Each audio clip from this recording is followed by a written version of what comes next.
host, Karla Nivens. Welcome to the Every Heart, Every Woman show. I am your host, Karla Nivens.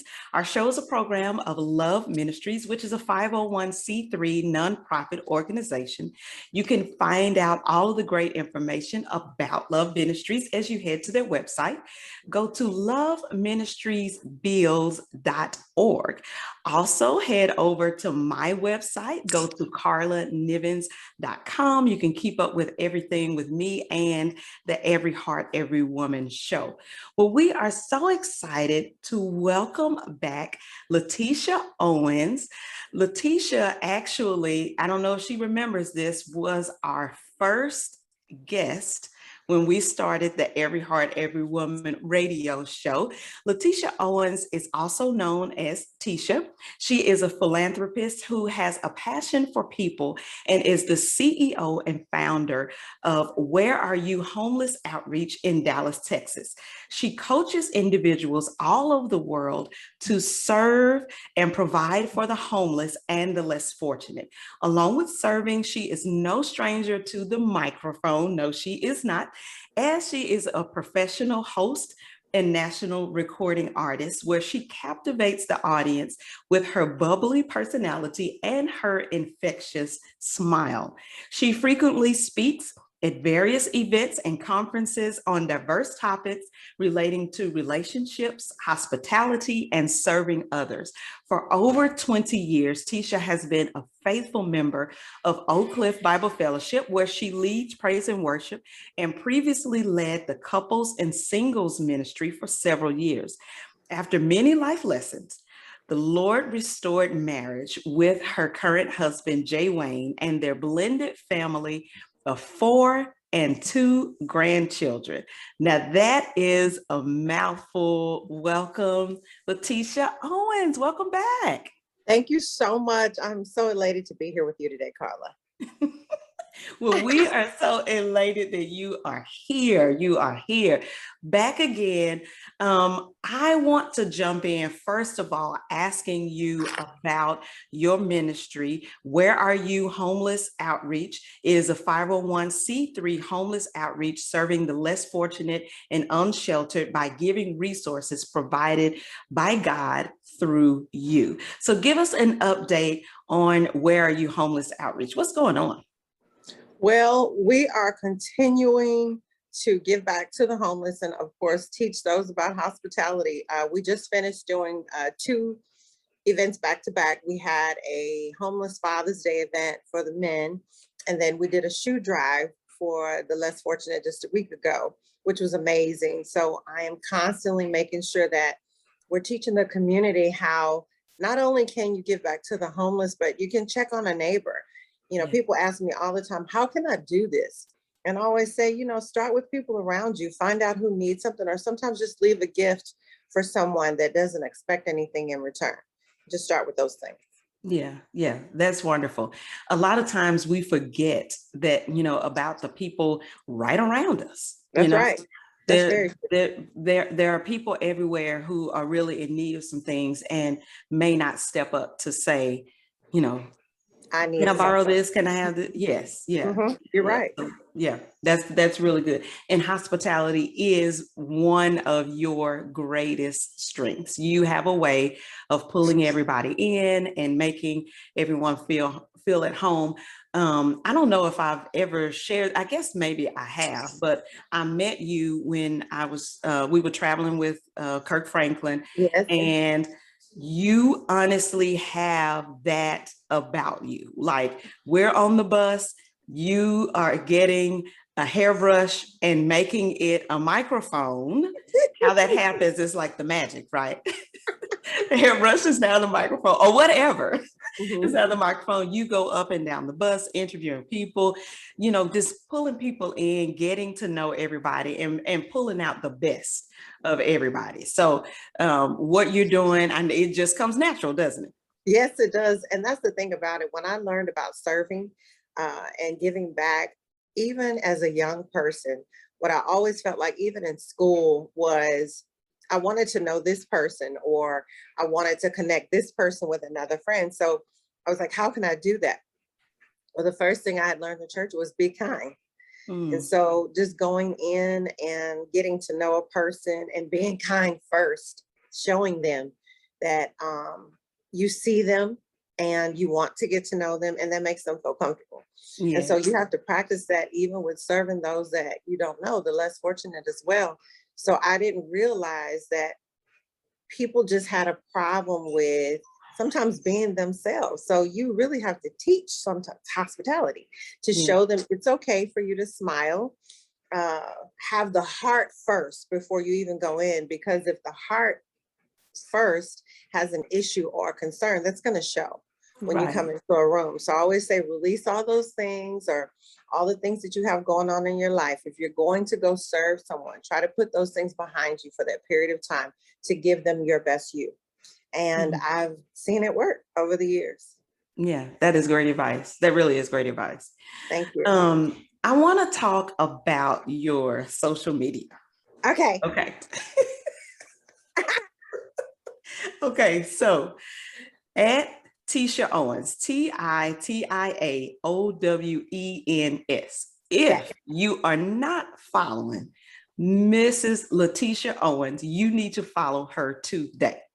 If you are having a bad day or something is going rough for you, or you just think, let me just check in with Tisha and see what's going on, go to her social media, and it will immediately brighten up your day.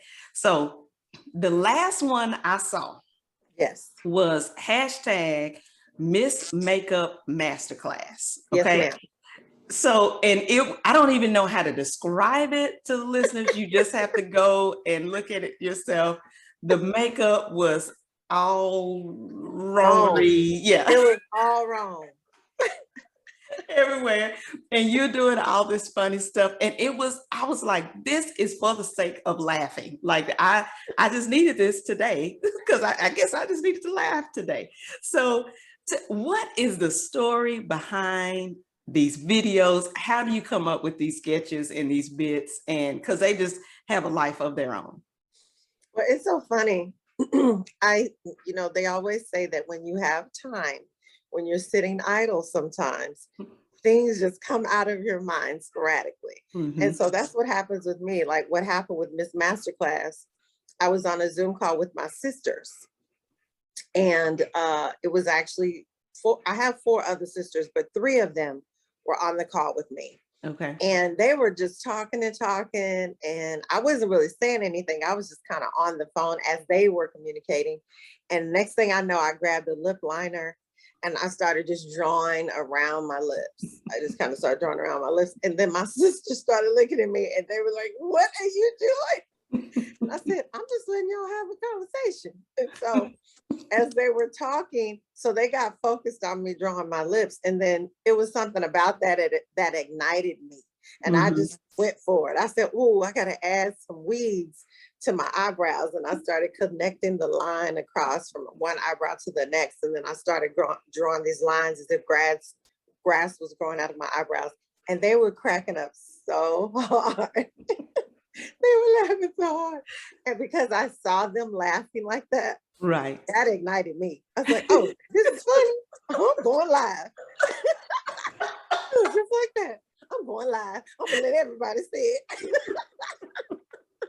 And next thing I know, and that's the thing, when I know somebody is laughing, and I couldn't hear anyone because when you're doing a live, it's just you. Right. So as long as someone doesn't break my character, I am focused. And so I did that whole face with seriousness, and all the comments that were coming up. I mean, people had me, when I went back to read them, I just cracked up because I thought this is hilarious. Yeah, it really was. Starts like that. I just really, once I see that somebody thinks anything is funny, I'm taking it to the next level.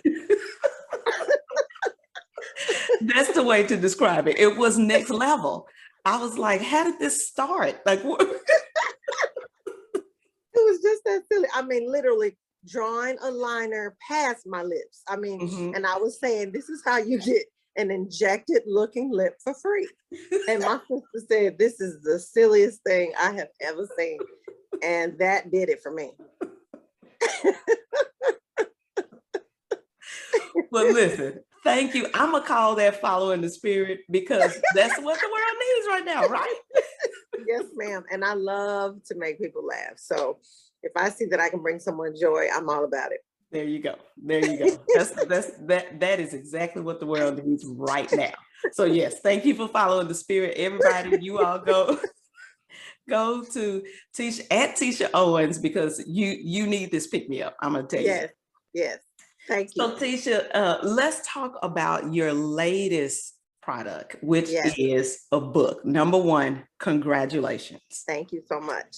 I know how hard it is to have an idea about a book, actually sit down and get it done, get feedback from people, go back into it, tweak everything and get it to the point where it is produced and is out. So the book is called How to Get Rid of a Man.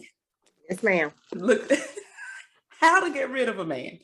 And the book is written from your own, there it is, How to Get Rid of a Man. And the cover is gorgeous. Thank you. Love it. I love it. I love it. I love it. And I love the book. And it's written from your own lived experience. So give people a peek into, how did this come about? What is the premise of this book? So there was a time I was previously married before the husband I have now. And in that marriage, I was very young, very immature. And what I didn't know about myself was I was led by the flesh often. I was creating ideas of vengeance, disrespect, dishonor. My atmosphere that I was creating in our home was very divided. And at the time, I didn't realize that's what I was doing.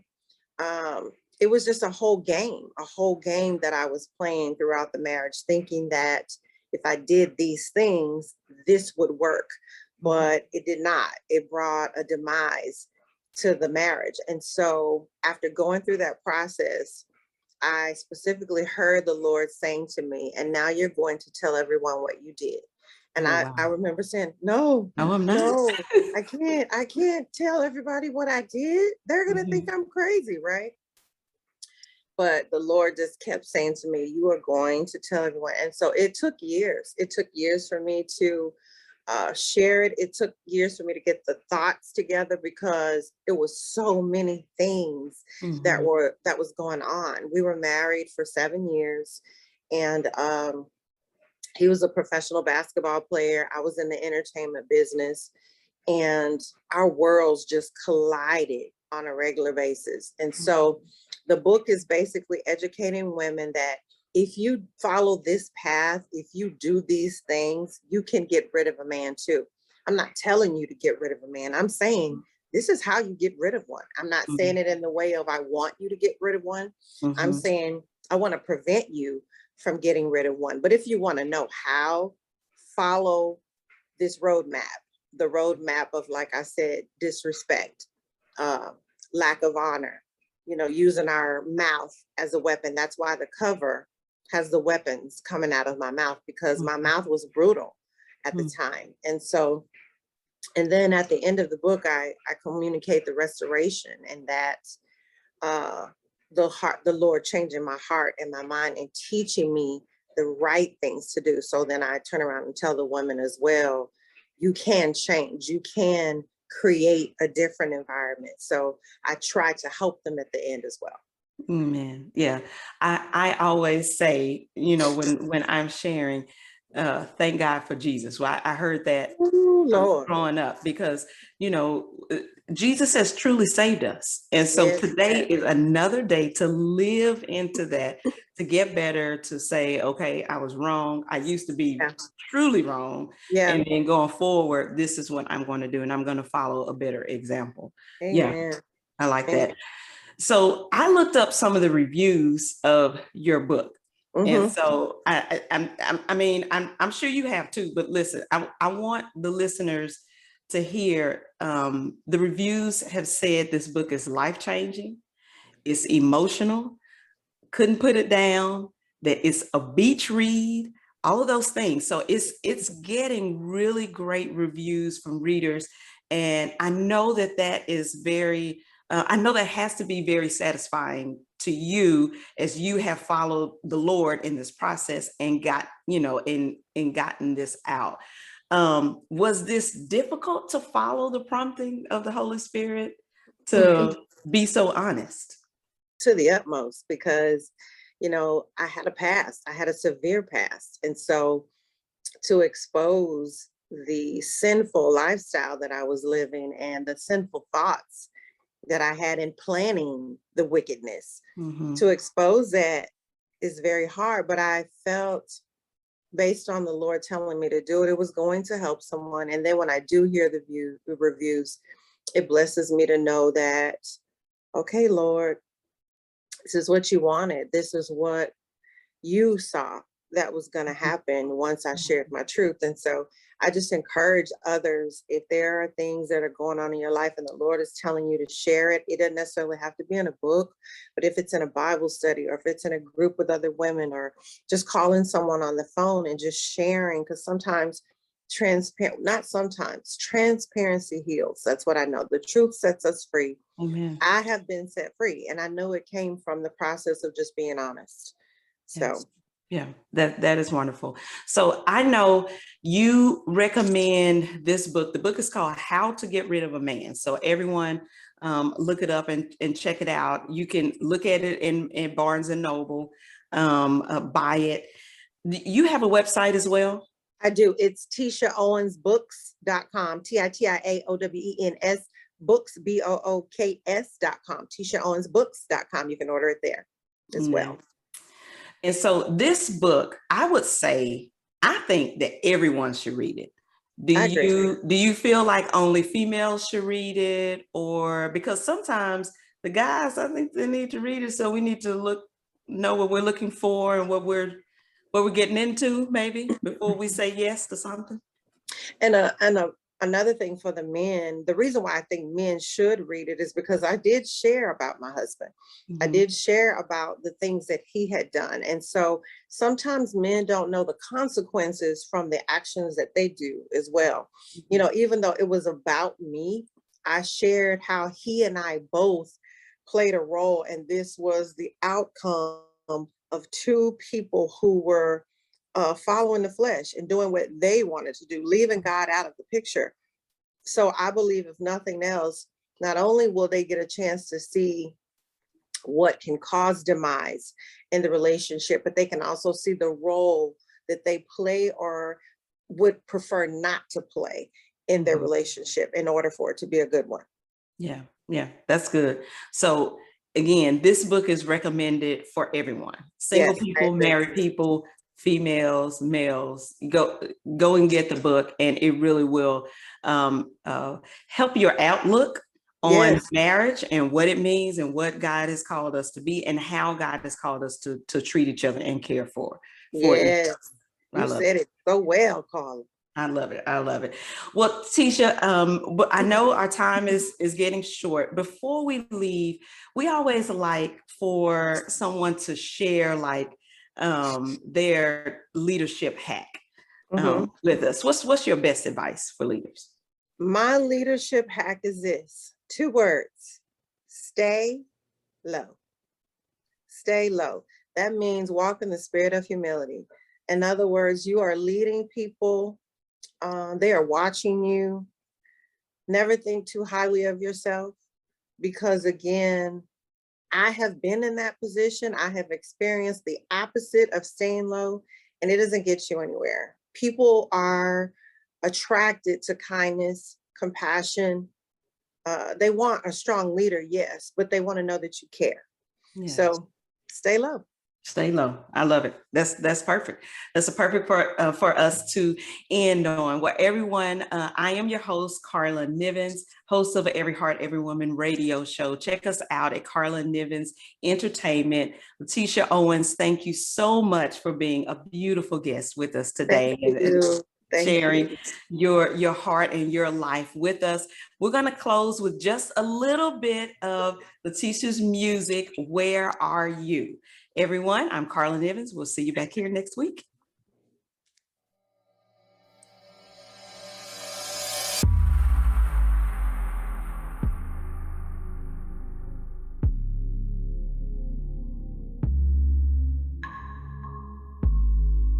Where do you go?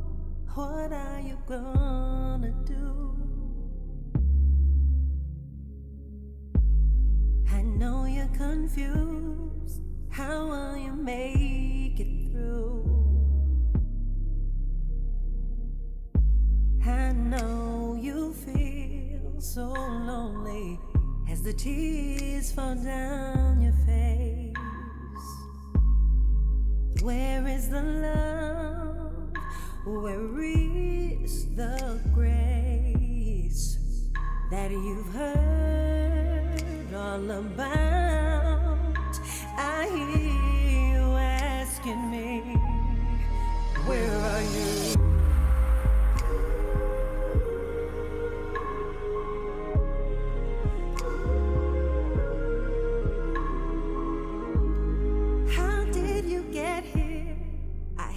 Say, tell me please. You used to stand tall, but now you live on your knees. You feel that God has left you, and your heart will never heal. Your pain is overwhelming and oh so real. Does anyone care?